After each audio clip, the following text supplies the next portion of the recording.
Details में जाने से पहले थोड़ा सा इंट्रोडक्शन देख लेते हैं। फाइनेंस एक्ट 2020 ने lower tax rates means new tax regime का ऑप्शन 4 एंटिटीज़ को दिया। Domestic companies, new manufacturing domestic companies, individual and HUF, resident cooperative societies.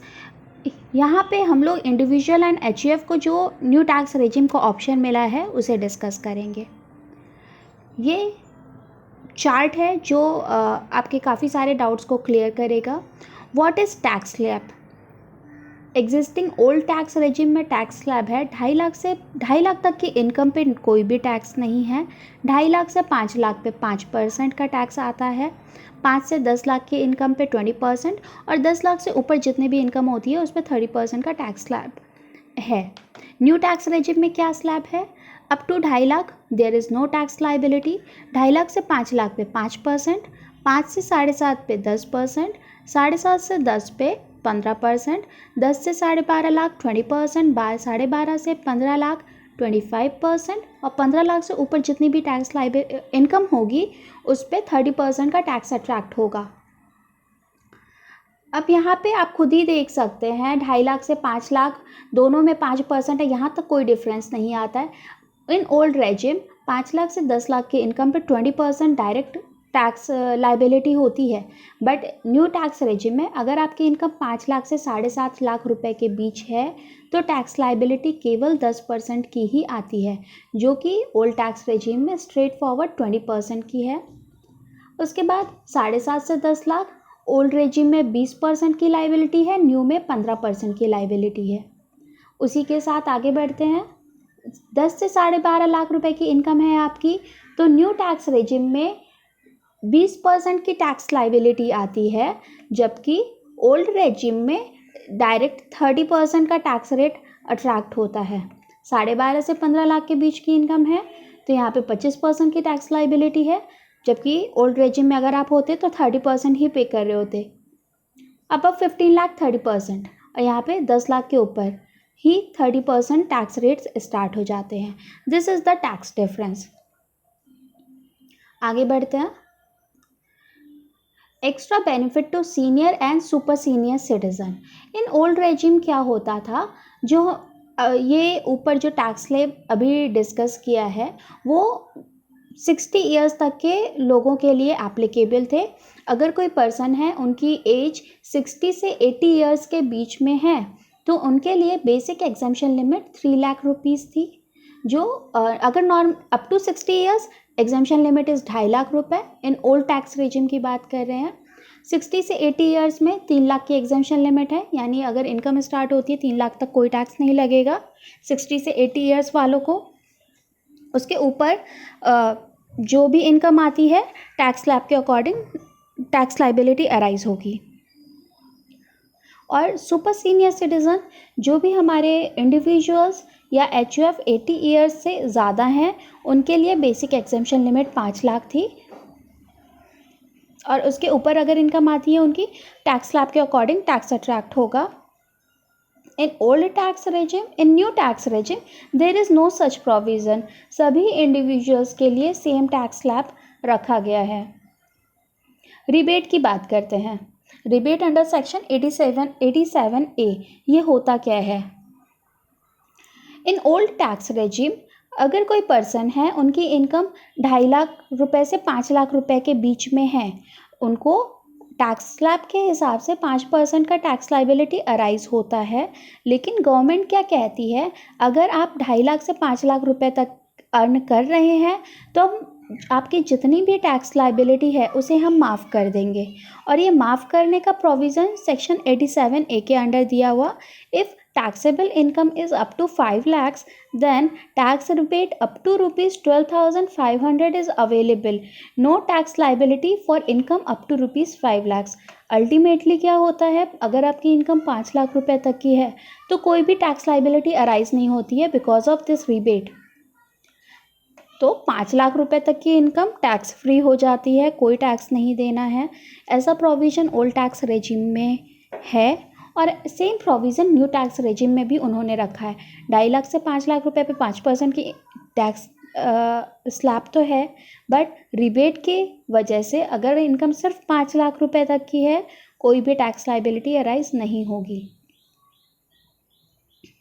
Along with tax amount also पे, हम सभी जानते हैं सिर्फ ये टैक्स लाइबिलिटी ही हमें पे नहीं करना होता है जब हम अपना रिटर्न फाइल कर रहे होते हैं। टैक्स के साथ साथ हमें हेल्थ एंड एजुकेशन सेस भी पे करना होता है।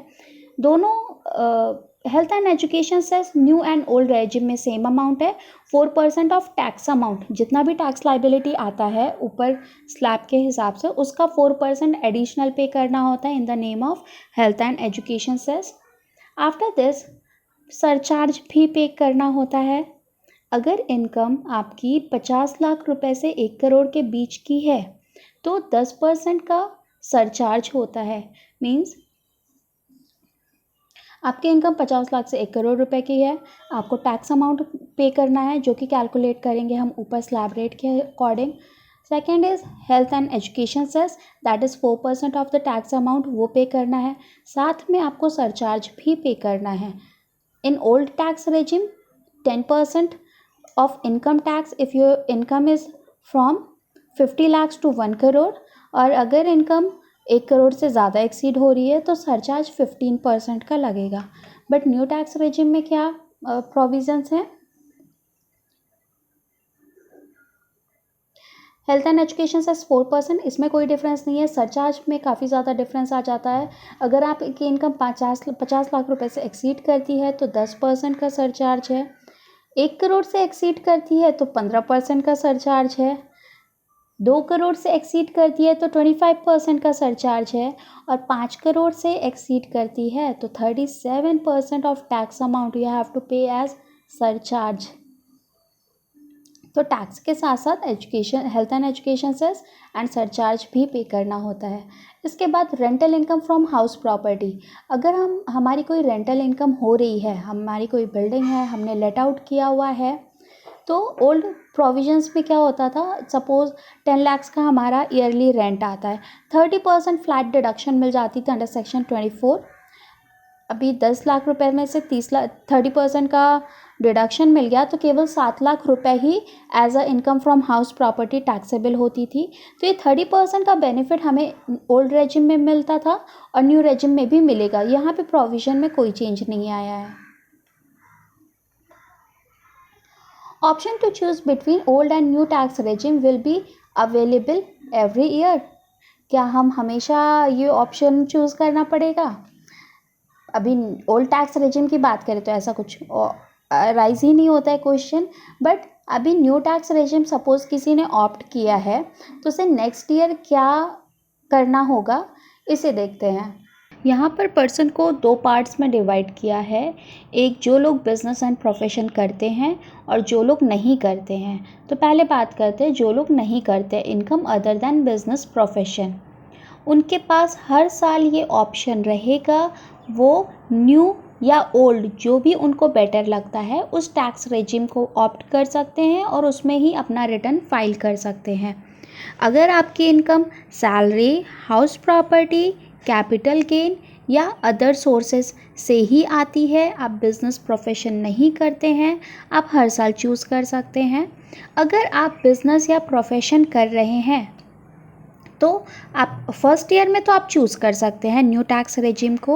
आपके पास नेक्स्ट ईयर में ये भी ऑप्शन रहेगा कि आपको न्यू टैक्स रेजिम अच्छा नहीं लग रहा है या यहाँ पे टैक्स लाइबिलिटी ज़्यादा अराइज हो रही है, आप वापस ओल्ड में जाना चाहते हैं, आप नेक्स्ट ईयर ओल्ड में भी जा सकते हैं।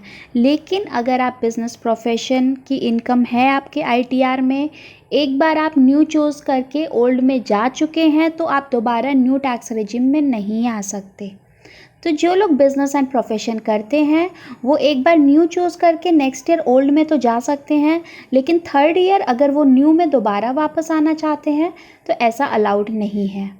तो आप अपनी टैक्स रेजिम चूज़ करते समय बहुत ही केयरफुली सारी कंप्यूटेशन कीजिए, which one is really better for you, और उसी के अकॉर्डिंग रेजिम ऑप्ट कीजिए। After this, what exemptions and deductions are not available in new tax regime? Guys, यही तो मेन पॉइंट है यहाँ पे कि हमारा new tax regime lower tax rates तो ऑफ़र कर रहा है, बट हमारी most of the exemption and deductions छीन ली है। बात करते हैं क्या क्या अलाउड नहीं है। तो आप ये समझिए ऑलमोस्ट सारी डिडक्शंस अलाउड नहीं है। क्या अलाउड है केवल वो पहले देख लेते हैं हम। तो deductions allowed in new tax regime, one is deduction under section 80CC(d)(2) employer contribution in NPS। Salaried employees का अगर कोई एम्प्लॉयर कॉन्ट्रीब्यूशन है तो वो अलाउ है, उसको हम माइनस हो जाएगा हमारे टोटल इनकम से। Section 80JJAA for new employment can still be claimed. Transport allowance for differently abled people. Convince allowance for performance of office duties, ये भी अलाउड है। जितना कन्वेंस अलाउंस मिल रहा है वो पूरा आपका खर्चा हो जा रहा है, तो न्यू टैक्स रेजिम में ठीक है, उसको आपकी इनकम से माइनस कर दिया जाएगा। Fifth is any allowance for the cost of travel, tour और ट्रांसफ़र। ट्रैवलिंग में जो भी खर्चा होता है अगर वो हमारा इनकम में वो भी मिल रहा है एज पार्ट ऑफ इनकम, और जितना हमारा खर्चा हुआ है तो वो पूरा लेस हो जाएगा, इतना तो कम से कम बनता ही है। Daily allowances given to employ under certain conditions, ऐसे कुछ केसेस होते हैं। तो ये 6 अलाउंसेस हैं जो हमारे अलाउ हो जाएंगे, मतलब हमारी इनकम से माइनस किया जाएगा अंडर न्यू टैक्स रेजिम। क्या क्या माइनस नहीं होगा? सबसे पहले लीव ट्रैवल अलाउंस नहीं माइनस होगा। HRA, most of the people HRA में डिडक्शन क्लेम करते हैं, लेकिन अब वो भी पॉसिबल नहीं है। अगर हम रेंट पे रह रहे हैं, हमको ऑफिस से HRA भी मिल रहा है, तो उसका कोई डिडक्शन नहीं मिलेगा अगर आपने लोअर टैक्स रेट्स का बेनिफिट लिया हुआ है, मतलब न्यू टैक्स रेजिम चूज़ किया हुआ है। कन्वेंस अलाउंस नहीं मिलेगा। Daily expenses in course of employment, उसका भी कोई डिडक्शन नहीं है। Reallocation allowance, helper allowance, children education allowance, other special allowance under section 1014। Standard deduction on salary ₹50,000, ये स्टैंडर्ड डिडक्शन तो लास्ट ईयर हर एम्प्लॉय को मिली है। जो भी सैलरीड एम्प्लॉय है उसकी सैलरी सीधे सीधे ₹50,000 से माइनस हो जाती थी। ये भी चली गई हमारी न्यू टैक्स रेजिम में। प्रोफेशनल टैक्स जो 2500 का प्रोफेशनल टैक्स रहता है, वो उसका भी कोई डिडक्शन नहीं क्लेम कर सकते। ऑफिस से जब पेमेंट मिलेगा वो तो प्रोफेशनल टैक्स काट के ही पेमेंट करेंगे, लेकिन न्यू टैक्स रेजिम में आपको उसका बेनिफिट नहीं मिलेगा। Deduction of ₹50,000 allowed from family pension under clause 2A of section 57। Interest on housing loan, family pension से 15,000 रुपये वाला डिडक्शन नहीं मिलेगा। इंटरेस्ट ऑन हाउसिंग लोन भी अलाउड नहीं है गाइस। जो हमारा 2 लाख रुपए का सेविंग इंटरेस्ट हम एज अ डिडक्शन क्लेम कर लेते थे अंडर हाउस प्रॉपर्टी, वो भी अलाउड नहीं है। तो कहीं ना कहीं ये home loan as a part of tax planning भी लिया जाता था कि हमें टैक्स में बेनिफिट मिल जाता है, बट अब वो सब कुछ भी नहीं चलेगा इन न्यू टैक्स रेजिम। सबसे काफ़ी ये दर्दनाक हम कहेंगे इसको, हमारी 80C, 80D, 80E and chapter 6A की डिडक्शंस के थ्रू काफ़ी टैक्स सेविंग हो जाती थी हमारी। सपोज़ हमारी इनकम 7 लाख रुपए है, हमने 1.5 लाख रुपए तक की LIC वगैरह कुछ करा रखी है, कुछ हमारा मेडिकल इंश्योरेंस है, तो हमारी टैक्स लाइबिलिटी ज़ीरो हो जाती थी। लेकिन न्यू टैक्स रेजिम में कोई भी डिडक्शन अलाउड नहीं है गाइस। LIC, म्यूचुअल फंड, आपका होम लोन, PPF, आप कहीं इन्वेस्ट कीजिए नहीं कीजिए, गवर्नमेंट को कोई फ़र्क नहीं पड़ रहा है। वो आपसे जितनी इनकम है उस पर फ्लैट रेट से आपसे टैक्स ले लेंगे। लेकिन इसका ये भी बेनिफिट है, हमें डिडक्शंस तो नहीं मिल रही हैं न्यू टैक्स रेजिम में। कुछ लोग होते हैं जो टैक्स सेविंग इन्वेस्टमेंट नहीं करना पसंद करते हैं, उन्हें मार्केट में और भी अच्छे ऑप्शंस अवेलेबल हैं जहाँ पे वो इन्वेस्ट करना चाहते हैं, लेकिन because of tax saving sometimes they are compelled कि ठीक है टैक्स सेविंग इन्वेस्टमेंट कर लेते हैं, हमारी टैक्स में बचत हो जाएगी। बट अभी ऐसा कुछ नहीं है, इनकम टैक्स कोई फ़र्क नहीं पड़ रहा है, तो हमारे पास ऑप्शन होगा अदर अपॉर्चुनिटीज़ में भी इन्वेस्ट करने का। डोनेशन अंडर सेक्शन 80G, कई लोगों ने कोविड वगैरह के सिनारियो में काफ़ी डोनेशन किए होंगे prime minister relief fund and काफ़ी इंस्टीट्यूट्स को, तो वो सब डोनेशन भी अभी न्यू टैक्स रेजिम में अवेलेबल नहीं है। तो guys these are the provisions of old tax regime and new tax regime. Income tax calculator के ऊपर भी हमने एक वीडियो बनाया हुआ है, उसमें एक रेफरेंस टेबल भी दिया हुआ है, आप उस रेफरेंस टेबल को ज़रूर कनेक्ट कीजिए और अपना ओल्ड टैक्स रेजिम या new tax regime which ever is beneficial to you, आप उसको फाइंड आउट कीजिए और बहुत ही केयरफुली गाइज इस बार का रिटर्न आप फाइल कीजिए। टैक्स प्लानिंग बहुत ज़रूरी होती है। I hope this blog would be helpful to you. Feel free to ask for any doubt or query. I will try to resolve it. कुछ भी प्रॉब्लम हो आप उसको मैसेज कर दीजिए। Thank you so much.